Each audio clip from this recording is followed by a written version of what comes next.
Hey guys, Brain here and welcome to another tech tips video. In this video, I want to talk about aperture and explain the concept of what exactly aperture is. So if that's why you're here, stay tuned and let's get right into it.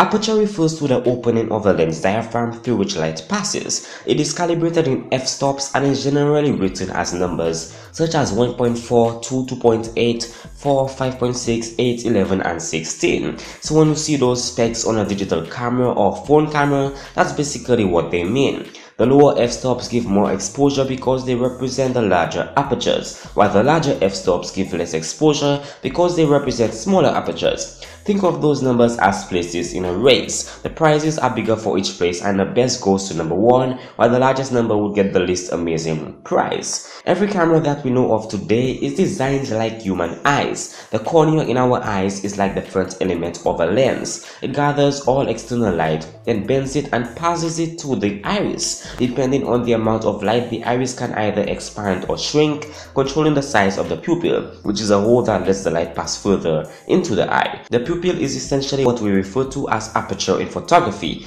The amount of light that enters the retina, which works just like the camera sensor, is limited to the size of the pupil. The larger the pupil, the more light enters the retina.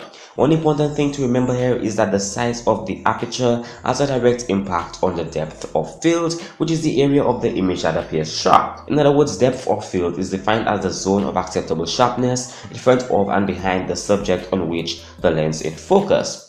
Or in other words, how sharp or blurry is the area behind your subject. A large f number such as f32, which means a smaller aperture, will bring all foreground and background objects in focus, while a smaller f number such as f1.4 will isolate the foreground from the background by making the foreground object sharper and the background blurry. Every lens has a limit on how large or how small the aperture can get. If you take a look at the specifications of your lens, it should say what the minimum or lowest f number and maximum apertures or the highest f number of your lens are. The maximum aperture of the lens is more important than the minimum because it shows the speed of the lens. The minimum aperture is not that important because almost all modern lenses can provide at least f16 as the minimum aperture, which is basically more than enough for everyday photography needs.